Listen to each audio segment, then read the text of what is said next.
Donc, Monsieur le Préfet, Madame la conseillère régionale, Madame, Monsieur les conseillers départementaux, Madame la suppléante de Monsieur le sénateur Folliot, Monsieur le Président de la communauté d'agglomération Gaillac-Rouillé, Mesdames et Messieurs les élus, chers partenaires institutionnels, chères Gaillacoises, chers Gaillacois, bienvenue à vous tous et merci d'avoir répondu cette année encore à notre invitation pour cette traditionnelle cérémonie des vœux. Dans la période que nous connaissons, marquée par de grandes incertitudes concernant la marche de nos institutions et de légitimes inquiétudes sur l'évolution du contexte socio-économique de la France, il est réconfortant de savoir qu'il existe dans notre calendrier local des points de repère fixes et réguliers.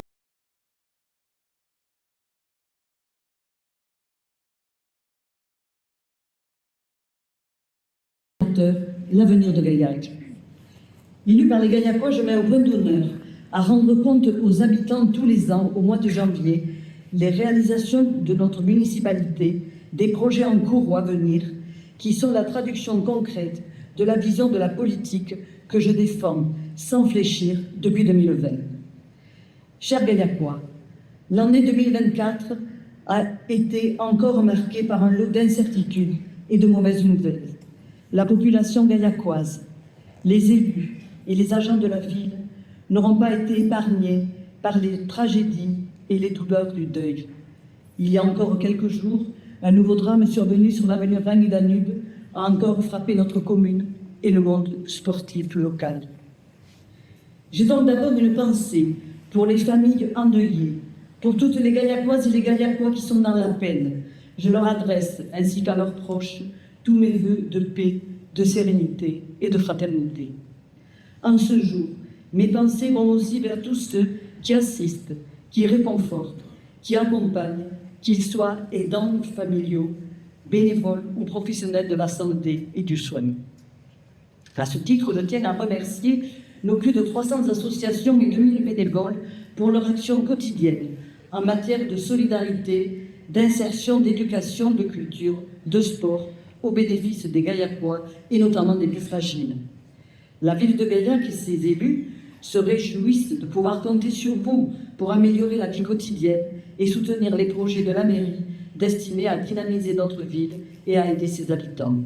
Je remercie tout spécialement, bien sûr, les associations caritatives ainsi que les Gaillacoises et les Gaillacois qui consacrent une partie de leur temps libre à l'action solidaire. Et cette année, je tiens aussi à féliciter, et vous allez pu vous en rendre compte tout à l'heure, les équipes de notre nouveau centre social Mosaïque qui ont réussi à mener à bien leurs beaux projets pour doter notre commune d'un lieu collectif de partage, de culture, de solidarité et d'émancipation. Soutenu dès sa conception par la commune, ce nouvel outil vient compléter l'éventail local des dispositifs d'action et de cohésion sociale dont le centre communal d'action sociale de la mairie est la pierre angulaire. Crise avec crise, nos équipes du CCAS ont conforté leur rôle central dans l'accompagnement quotidien des habitants, au point d'obtenir en 2022 le label d'État Maison France Service, qui consacre le caractère fondamental de leur mission au service public de proximité. Parmi les nombreuses compétences développées par notre CCAS pour répondre aux attentes immédiates et quotidiennes des administrés, il y en a, vous le savez, il y a aussi le service d'aide et d'accompagnement à domicile. Et vous l'aurez peut-être appris, le SAC du CCAS a connu quelques difficultés ces derniers temps, en raison notamment de la concurrence des prestataires privés sur ce secteur d'activité. Comme beaucoup d'autres collectivités dans la même situation, nous aurions dû renoncer à assurer cette prestation et laisser le privé s'en charger. Ce n'est pas le choix que nous avons fait.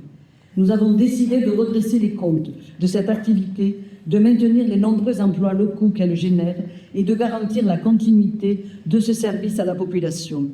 Car telle est la vision que je me fais de l'échelon municipal et du rôle d'une mairie, agir en proximité au service des habitants et notamment des plus fragiles.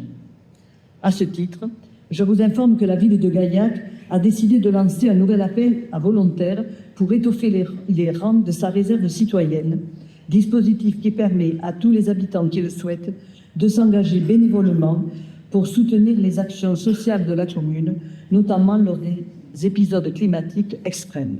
Ainsi, dans le cadre du déclenchement du plan Grand Froid, les bénévoles de la réserve citoyenne seront sollicités selon leur disponibilité pour participer, par exemple, à des maraudes. Ce devoir de solidarité se manifeste aussi, bien sûr, dans la géographie de la commune par des opérations de requalification urbaine. Ainsi, l'année 2024 aura vu l'achèvement quasi complet du vaste chantier de modernisation de l'Intajou, dont les premières études avaient été lancées en 2015 et les premiers travaux en 2021. Logement, équipement, espace public, mobilité, ce projet avait pour but de gommer les écarts en termes de services publics et de qualité de vie entre le quartier prioritaire et le reste de la commune, dans une démarche d'égalité des chances et de décloisonnement. C'est désormais chose faite, et c'est pour nous et nos partenaires Tarn-Habitat et la communauté d'agglomération Gaillac-Royer un grand motif de fierté. Après la livraison des logements rénovés, nous avons inauguré en 2024 la nouvelle école Georges Sand avec la communauté d'agglomération Gaillac-Royer, je le répète, ainsi que les espaces publics végétalisés et désimperméabilisés qui l'entourent. La toute dernière phase de cette opération se traduira en 2025 par l'ouverture de la nouvelle Maison pour tous, lieu de partage et de proximité destiné à favoriser le lien social, l'expression de la citoyenneté et la participation des habitants à des initiatives répondant aux besoins du territoire. Une Maison pour tous qui se situera à l'ancienne école qui était dans le quartier donc de l'Intachou. C'est d'ailleurs dans cet esprit de démocratie participative que la ville de Gaillac, le service politique de la ville et de l'agglomération et le centre social Mosaïque et l'association ADEFPA ont le plaisir d'inviter les habitants, les associations et les professionnels à s'inscrire en ligne entre le mois de janvier et le mois de mars aux ateliers des bâtisseurs de la Maison pour tous. Ces groupes de travail permettront de définir collectivement le projet de gestion et les activités de ce nouvel équipement dédié à l'échange, la mixité sociale et culturelle au bénéfice de tous les Gaillacois. Car telle est bien la philosophie de l'opération de réhabilitation de l'Intachou. Réarrimer le quartier à la commune, bien sûr, mais également ouvrir le quartier à Gaillac et à tous ses habitants. L'aboutissement de ce vaste chantier constitue une étape importante de la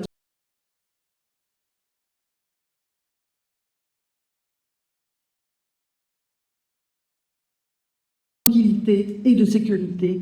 Voilà tout le sens de mon engagement politique à la tête de Gaillac depuis 2020.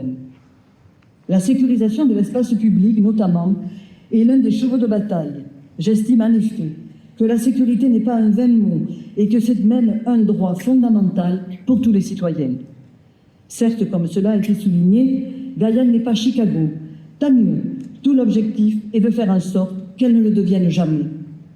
En décembre 2024, pour donner plus de poids à l'action de la ville en matière d'ordre public et faciliter le rôle coordinateur de la commune en matière de prévention et de lutte contre la délinquance, j'ai donc décidé de désigner David Amanric, adjoint au maire en charge de la sécurité. Depuis 2020, nous avons défendu fermement le principe de la vidéoprotection et soutenu le déploiement et la modernisation d'un dispositif qui compte à ce jour 33 caméras et qui passera très prochainement à 41. Dans le cadre du contrat de sécurité intégré passé entre Gaillac et l'État, nous avons recruté en 2023 une coordinatrice du Conseil local de sécurité et de prévention de la délinquance, pour mener notamment des actions de prévention sur la commune. Et ainsi, en 2025, une grande journée dédiée à la sécurité routière sera d'ailleurs organisée. Et je pense que vu les événements qui se sont passés ces derniers mois à Gaillac, je pense que ça sera une journée très importante à faire.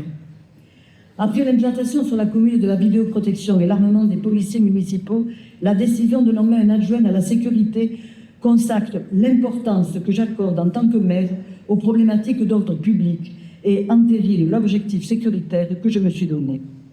Certains estiment que cet objectif ne doit pas être une priorité de l'action politique. C'est leur choix. Et les Gaillacois doivent être parfaitement informés des positions des uns et des autres en la matière. La sécurisation de la commune ne s'exprime pas exclusivement à travers le respect de l'ordre public. Elle se traduit bien sûr au quotidien par le bon entretien, la réparation, la maintenance des équipements, des bâtiments et des espaces qui relèvent du domaine public. Comme je l'ai maintes fois formulé depuis 2020, ma principale ambition est d'être un maire du quotidien. En termes de travaux, ma priorité est de permettre à notre ville de rattraper le retard pris dans les mises aux normes à la réhabilitation des biens municipaux que notre choix politique avait laissé tomber en décrépitude. Je ne vais pas vous imposer la liste de tout ce que j'ai réparé depuis 2020. Je vous rappellerai simplement que la simple mise en conformité réglementaire pour les personnes à mobilité réduite, c'est-à-dire le rattrapage en matière d'accès, d'adaptation des sanitaires, de création de places PMR, etc., a concerné pas moins de 17 bâtiments municipaux, par exemple les gymnases, la salle de spectacle, le square shop, le château Picherie, etc., pour un montant total quand même de 700 000 euros. Je pourrais aussi évoquer la mise aux normes incendie et électrique ou les innombrables restrictions de toiture. Plusieurs édifices et infrastructures sont parfaitement symboliques de ce retard accumulé au fil des ans, retard dont la prise en compte a été et reste la priorité de mon mandat. Je fais référence d'une part à la piscine Picherie, dont la réhabilitation complète, qui a dû s'étaler sur plusieurs années, est enfin achevée pour un montant total de 1,3 million d'euros et un résultat à la hauteur de ce que l'on doit attendre d'un équipement sportif cantonné à la 3e ville du Tarn. Je fais aussi référence à notre abbatiale de Saint-Michel, dont je rappelle qu'elle n'avait bénéficié d'aucune réparation digne de ce nom depuis de nombreuses décennies, alors même que la loi de 1905 de séparation de l'Église et de l'État fait obligation aux communes d'entretenir et de réparer les édifices religieux. À ceux qui nous ont précédés avaient investi au fur et à mesure dans la réparation de ce patrimoine menaçant, ils auraient épargné à la collectivité le coût d'une réhabilitation complète. En tant que maire responsable, je me suis donc retroussé les manches et j'ai décidé d'aller au bout de cette restauration du monument le plus visible de Gaillac, joyau et emblème de notre patrimoine historique. Autre exemple de réhabilitation qui tardait à venir, celui de l'hôtel de ville. En retard de mise en conformité incendie, notre vénérable bâtiment s'est retrouvé au cœur d'un grand chantier de modernisation qui vient de s'achever. Les Gaillacois bénéficient aujourd'hui d'un centre administratif moderne, confortable, lumineux, accueillant et pourvu d'une façade néoclassique refaite à neuf, dont la qualité architecturale sera magnifiée à partir d'octobre 2025 par un parvis dont les travaux vont bientôt débuter. Mise aux normes, réparation, modernisation et sécurisation également des ouvrages d'art. Le mur de soutènement du musée Maison Picheronnier qui menaçait ruine en 2021. Le pont du Cruchon en 2022-2023. Et là, c'était un problème sécuritaire important parce que le pont avait des signes de faiblesse. Le pont du Château de l'Homme, de la même façon. Et la réparation est prévue pour 2025. Nous parlons d'opérations qui ont représenté depuis 2020 des millions d'euros que nous n'avons pas pu investir ailleurs. Mais ces dépenses étaient nécessaires. Et je suis fier d'avoir contribué de cette manière sobre, efficace et responsable à améliorer le cadre de vie et les conditions de vie des Gaillacois. Parmi les dépenses importantes mais inévitables qui incombent à une commune, il y a aussi bien entendu l'entretien et la modernisation des voies publiques et des réseaux de canalisation d'eau et d'assainissement. Je rappelle à ce titre que notre commune, dont les moyens financiers et techniques sont ce qu'ils sont, mais qui ne vont pas en augmentant, a la charge d'entretenir un réseau de voirie qui s'étend sur près de 200 km, ce qui est une lourde charge. Je sais comme vous que la vitesse à laquelle nous réparons ce réseau n'est pas aussi rapide que la dégradation des revêtements sous l'effet de la circulation et des intempéries. Dans cette course contre la montre, nous nous sommes toutefois dotés d'un atout de poids, le point d'attente automatique, le PATA, qui a effectué ses premières interventions en 2024, sans avoir encore à donner la pleine mesure. Ainsi que 10 km de voirie ont pu être rénovés en régie l'an passé. Mentionnons parmi toutes les interventions du véhicule en question, 2,5 km complètement repris sur le chemin des Contours, plus d'un kilomètre sur le chemin de Carensac ou la rue d'Alger, près d'un kilomètre sur le chemin des Cerisiers, le chemin des Crêtes sur la rue Notre-Dame. En évoquant le printemps, je ne peux m'empêcher d'avoir une pensée émue pour mon adjoint Éric Pilutu, qui nous a quittés en novembre dernier après avoir œuvré à l'acquisition de ce véhicule. Éric prenait très au sérieux sa mission d'intérêt général. Et nous n'oublierons pas que jusqu'à la fin, il aura continué à s'impliquer personnellement dans les grands dossiers d'aménagement et dans l'amélioration du quotidien des Gaillacoises et des Gaillacois. L'an passé, en dehors des travaux effectués par les équipes municipales avec le PATA, l'essentiel des interventions voiries et réseaux divers a porté sur le renouvellement du réseau d'eau potable du Chemin Tous, l'avenue d'Andé-7, refaite sur près de 500 mètres, avec la participation financière du département. En lien avec l'extension du gymnase Camus, le renouvellement du réseau pluvial de la rue Jean-Anny. Dans le cadre de la réflexion de la place d'Orcule, le renouvellement des réseaux d'eau et d'assainissement et la création d'un réseau pluvial. Le renouvellement du réseau d'eau de la rue Gobil, du père Gibra et de l'avenue Aspirant-Buffet. Mentionnons également la reprise d'un trottoir devant l'école de Tessonnières et la création d'une aire de détente. Pour 2025, l'accent sera mis notamment sur la réhabilitation de l'avenue Foch, qui se traduira par un renouvellement de la chaussée et une restructuration des trottoirs. Comme je l'ai déjà évoqué, cette année sera aussi celle de la réalisation d'un parvis de l'hôtel de ville, parvis qui permettra d'une part d'améliorer l'accessibilité et la sécurité de tous les bâtiments municipaux. La conception de cet espace végétalisé et convivial en pierre naturelle s'inscrit dans un projet global d'aménagement de la place. Ce dernier se traduira par la mise en accessibilité des bâtiments adjacents et la mise en valeur des voies qui connectent la place au centre-ville et aux infrastructures voisines, gares et écoles. Les travaux devraient s'achever en septembre 2025. En tant que maire de Gaillac, je mets un point d'honneur à moderniser, réhabiliter et entretenir l'existant, mais pas seulement, car la population de notre ville augmente et les infrastructures doivent non seulement être réparées, mais aussi multipliées pour satisfaire les nouveaux besoins. En la matière, j'ai décidé de mettre l'accent sur la réalisation d'équipements sportifs et de loisirs, dont le besoin se faisait criant dans certains quartiers et pour certaines disciplines. C'est ainsi que durant mon mandat, un city stade a vu le jour à l'Intajou et il y en aura un autre qui verra le jour en 2025 près de l'école Louise Michel. Toujours en 2025, c'est une salle multi-activités qui ouvrira ses portes en septembre, à proximité du gymnase Camus. À travers ce nouvel équipement, qui ne sera ni trop coûteux, 2,3 millions d'euros, ni disproportionné, j'ai d'abord souhaité apporter au public scolaire et aux associations de gymnastique au sol et de danse qui se réunissent aujourd'hui dans des salles devenues vétustes et inadaptées, des conditions de pratique favorables à leur épanouissement. Cette nouvelle salle de sport sera éditée selon les normes de l'architecture durable et équipée de panneaux photovoltaïques, contribuant ainsi à faire avancer la mise en œuvre des préceptes du développement durable dans la vie quotidienne des Gaillacois.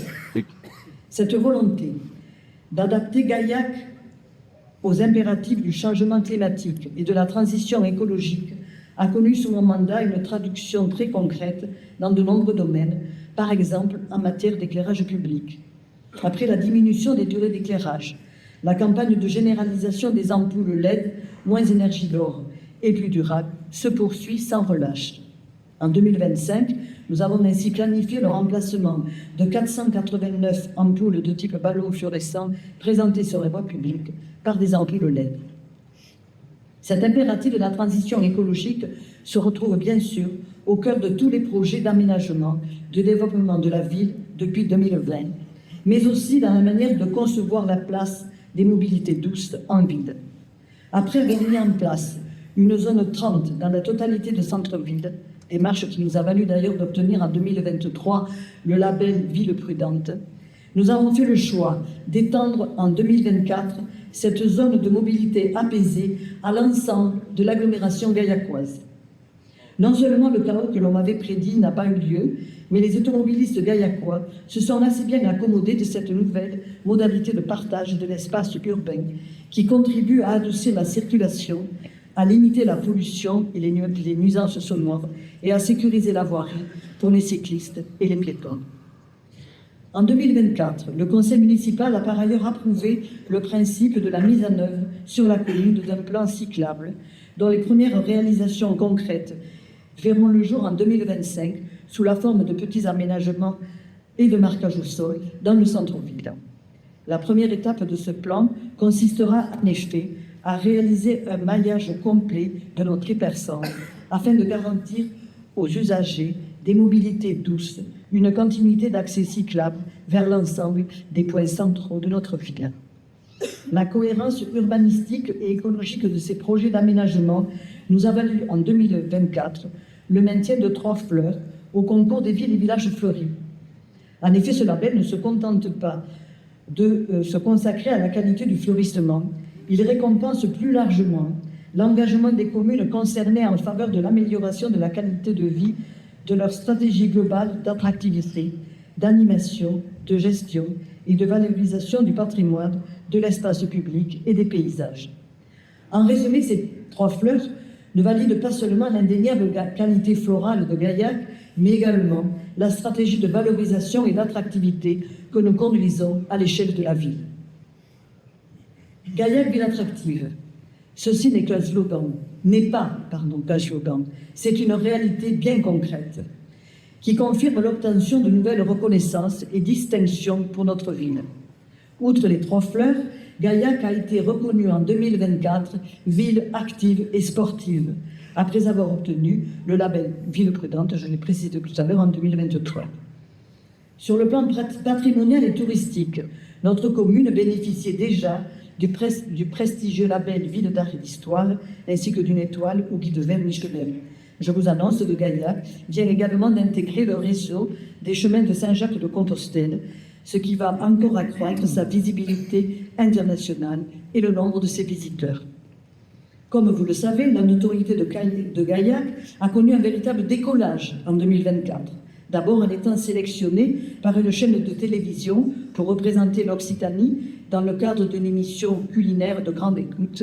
Ensuite, en étant choisi par Air France pour donner son nom de baptême à un A220 de la compagnie Air France KLM.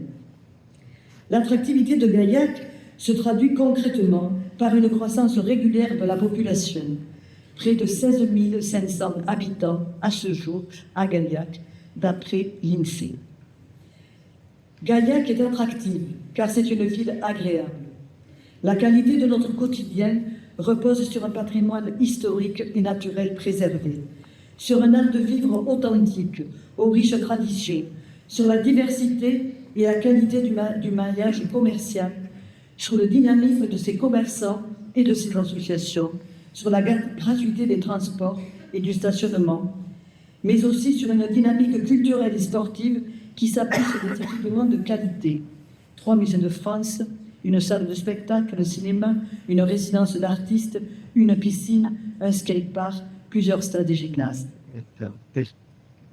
Gaillac est attractive par sa vie artistique et festive, qui repose notamment sur une saison culturelle variée, alternant spectacles vivants, concerts et autres animations oculaires, comme le Festival du livre jeunesse, Chuchote-moi ta poésie, ou la fête des associations, sans oublier bien sûr les expositions et animations qui dynamisent et font vivre nos musées et leurs collections.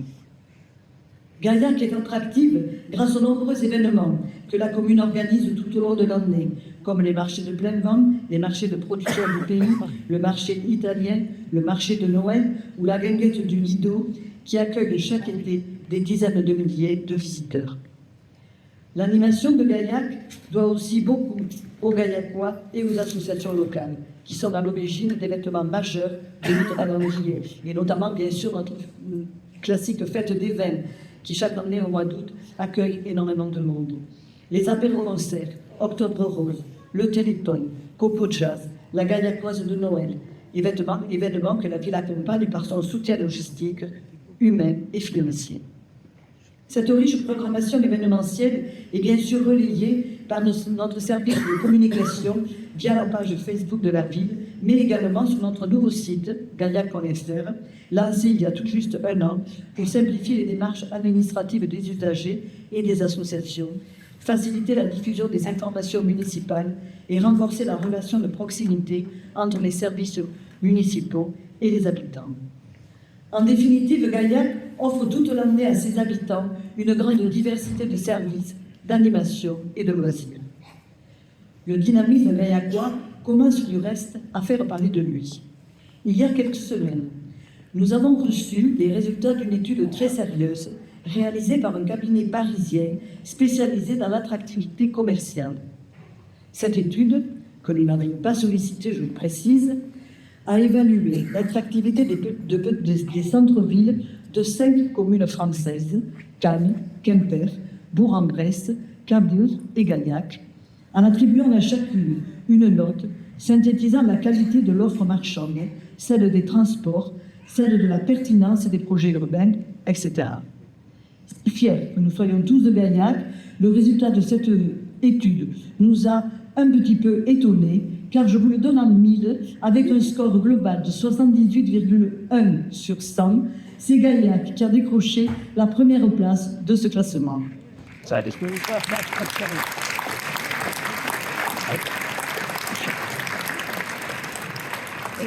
Cet exemple peut vous sembler anecdotique. Je crois néanmoins qu'en s'ajoutant à la longue liste des labels et des distinctions récoltées par notre ville depuis quelques années, il vient confirmer une tendance que nous ne pouvons plus nier. Oui, Gaillac a fortement gagné en notoriété et en attractivité ces dernières années. C'est un fait incontestable.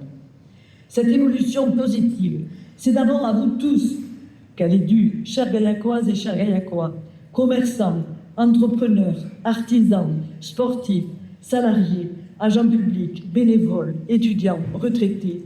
C'est vous tous qui, par votre enthousiasme, votre esprit de solidarité, votre sens de la convivialité et du civisme, votre goût pour l'action, l'entraide et le dépassement de soi, votre passion pour un patrimoine historique et naturel que vous avez à cœur de faire vivre et de transmettre, assurez à Gaillac les conditions d'un développement juste, écologique et solidaire. Merci à vous tous pour votre participation à cette dynamique positive que la ville de Gaillac promeut et accompagne, par les projets qu'elle mène et par les initiatives qu'elle soutient. Je tiens à remercier tout particulièrement les vignerons et les institutions du monde de la vigne et du vin, qui sont la clé de voûte historique de notre essor économique et l'essence de notre art de vivre convivial. Nous comptons beaucoup sur vous pour promouvoir l'image de marque de notre ville. Sachez que vous pourrez compter sur nous, sur la ville de Gaillac, pour vous accompagner et vous soutenir dans vos projets et dans vos difficultés. Ensemble, chers Gaillacois, nous avançons par le même but, celui d'adapter notre commune aux enjeux contemporains d'un développement économique, écologique et social qui soit juste et partagé. Celui de construire une ville qui garantisse à tous l'équité de traitement et les mêmes perspectives d'épanouissement. Celui de construire le Gaillac de demain, un Gaillac qui soit à la hauteur des grands défis et de l'avenir des promesses de notre civilisation démocratique. Ensemble, chaque jour, nous consolidons les fondations d'une ville plus juste, sûre et apaisée. Forte de cette certitude, je formule le vœu que notre sens de solidarité et de fraternité nous permette de relever tous les défis qui nous attendent en 2025. Et je vous souhaite chaleureusement à tous une excellente année. Je vous remercie.